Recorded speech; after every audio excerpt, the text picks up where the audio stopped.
پھول۔ تو اے گروہ جن و انس، تم اپنے پروردگار کی کون کون سی نعمت کو جھٹلاؤ گے؟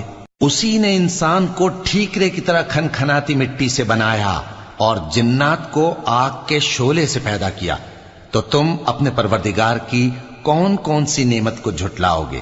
وہی دونوں مشرقوں اور دونوں مغربوں کا مالک ہے، تو تم اپنے پروردگار کی کون کون سی نعمت کو جھٹلاؤ گے؟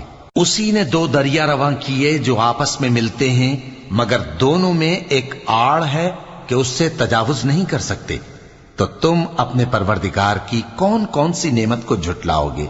ان دونوں دریاؤں سے موتی اور مونگے نکلتے ہیں، تو تم اپنے پروردگار کی کون کون سی نعمت کو جھٹلاؤ گے؟ اور جہاز بھی اسی کے ہیں جو سمندر میں پہاڑوں کی طرح اونچے کھڑے ہوتے ہیں، تو تم اپنے پروردگار کی کون کون سی نعمت کو جھٹلاؤ گے؟ جو مخلوق